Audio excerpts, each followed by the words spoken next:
Let's move Yeah. on, bro. Next team I had was Cleveland. Cleveland, this is for you.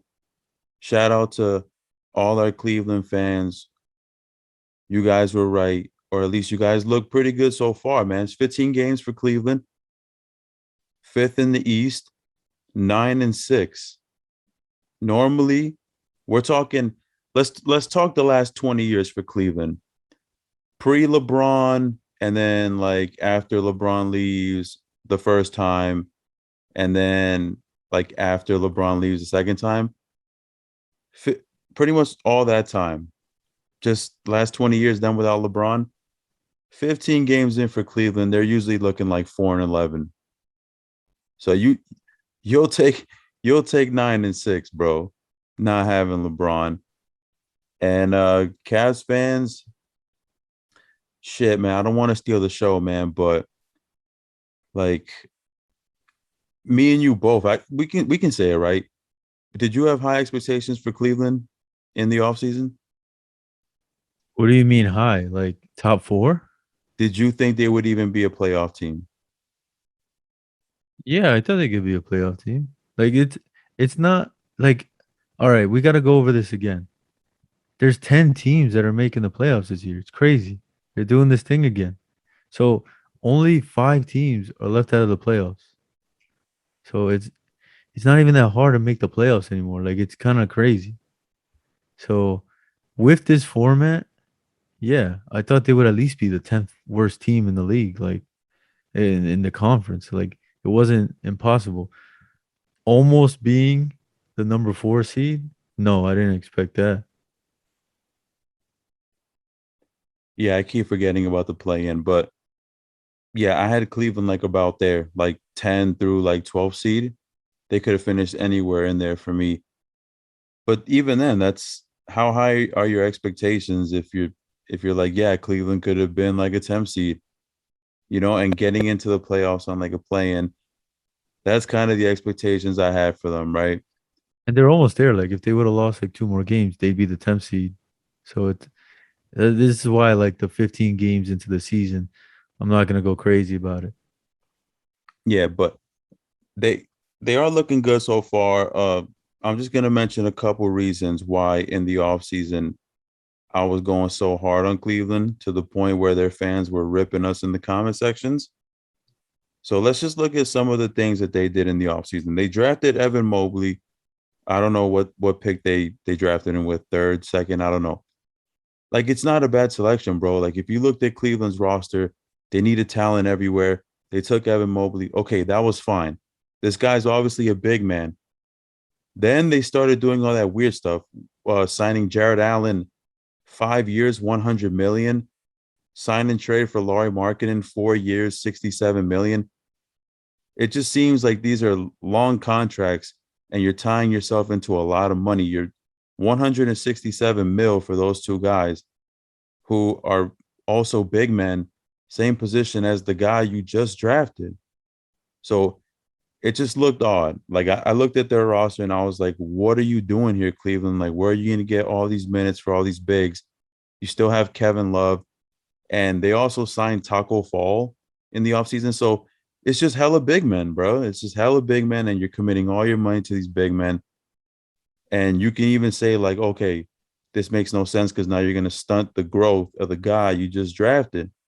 Now is he going to be playing like behind Laurie Markkinen or something? It just seems super weird. That was the main reason I didn't like their offseason. The other acquisition they had was getting Ricky Rubio, who at this point in his career, he basically looks like a journeyman. He's just going from team to team, stays there for a year or two. No one really loves him, and they get rid of him. So nothing really stood out for me from Cleveland. And their backcourt, it just always seemed weird to me. It's like Garland and Sexton are their point guard and shooting guard. These dudes are both 6'1". That's a really, really, really short backcourt. So you take all that into consideration. It just seemed like such a weird team, bro. It's like now you got hella bigs and then a really, really, really small backcourt. But I mean, I don't know, man. You got anything to say about that? Yeah, Mobley's injured. Yeah, he's injured right now. He's injured right Sex, now. I was gonna Sex, wait. Sexton is injured. Yeah, I was gonna wait till the end for that. But yeah, those guys are injured. That's not gonna make it any easier for Cleveland. But Yeah, I don't see this. I don't know. I think it's too early, man. Like if you just look at these wins, like they won against the Celtics by 2 points. Uh, they won against the Raptors by 1 point. They won against the Trailblazers by three. They won against the Hornets by three. Like, there's a lot of really close games that could have gone either way. So it's not like something like, man, like this team is like overperforming or anything like that. Like it's just like some of these games are just kind of close games, and then they just like whoever they beat, like they beat the Pistons, they beat the Celtics, they beat the Knicks, they beat the Raptors, they beat the Trailblazers, the Hornets. Maybe you could say that's a good team, but they're all over the place. They beat the Clippers. The Nuggets is a good victory. That's a really good victory. But then they beat the Hawks. So like, are any of these teams like crazy teams? Like they're going against the Nets next. They're going against the Nets tomorrow. So that's a big test, man. All the other teams that they've won against, I don't see anything that stands out like, yo, they beat a really good team. Like they beat all these teams that are like not doing so hot. maybe I might be trying to give Cleveland their props, but uh, I know bad teams find ways to lose games that they're kind of supposed to win. So at least Cleveland's winning these games they're supposed to. But Yeah, so that team is definitely the Cavs. They're doing good for now. Hopefully they keep it up, man. But they got hit with some injuries recently. But they're going against the Nets tomorrow, so that's a big test. If they beat the Nets, man, I'm a believer. yeah, That's it. That's it, um, man. just to break it down on Cleveland, they're pretty good in defense, ninth in defensive rating, and shout out to Ricky Rubio because I was clowning that transaction. He's averaging 14.7 and 6.5 on the year, so I guess that trade was a little better than I thought. And shout out to Jared Allen because he's actually putting up a 14 and 11. So maybe the 100 mil was worth it. But you know, you brought up a good point. Mobley's out 2 to 4 weeks. Sexton torn meniscus out indefinitely. So with those, I'll segue into my prediction for Cleveland.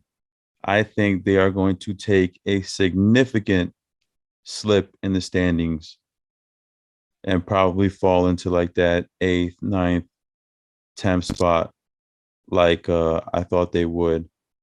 But it's a shame it has to come like this, man, because Sexton's their leading scorer. Now he's out. Mobley was putting up 14 and 8. You lose that production. Unfortunate times for Cleveland fans. What do you think? What's your prediction? Yeah, man. The East is super competitive. I honestly don't know. Like the Pacers, the Hawks, and the Bucks are right now not even in the top 10. That's I don't know how they're not gonna end up being in the top 10. It's crazy, but we'll see, man. Those someone has to get out so them to get in. So who's it gonna be? And it doesn't seem like the Wizards are gonna get knocked out anytime soon because they were one of those teams that was like lower last year, like one of the lower teams. Uh, Cavs were obviously not in the playoffs last year. Uh, Hornets and then Raptors probably. It's tough, man. There's so many good teams right now. I don't even know what to really think. Like how are the Bucks gonna get back into this? The Hawks and the Pacers, and who's gonna get out? I think this is a great year for the NBA. Me too, man. Me too. Um, but you think Cleveland? You think they slip significantly, or what do you think? Yeah, yeah. I think they'll probably go down to like ninth or tenth seed. Yeah, But for that's only sure, two man. game difference right now. Like literally, if they lose against the Nets tomorrow, they can go down all the way to like the ninth seed. Yeah. or like the eighth seed. Like it's crazy. If the other teams win and the Cavs lose, they could go from fifth to eighth pretty quick. So we'll Yeah, see, the, man. the the odds are against them. So I'm I'm like 95% sure they're gonna slip to like the bottom of the East. That's a lot of production to lose. That's like 30 something points a game. How you gonna make that up? And like Sexton's indefinitely, like what the hell does that even mean? Like there's not even like a timetable on him. So doesn't Yeah, look it's good, gonna be man. over. Yeah. Let's Tomorrow. get Uh, tomorrow it's Boston at Atlanta. That's a pretty crucial game for moving up. Washington at Charlotte. That's gonna be big. Um, Besides that, there's not really like big matchups like East versus East. So yeah, those are two big matchups, man. Or three. We could say Washington, Charlotte, Boston, Atlanta, Cleveland, and the Nets.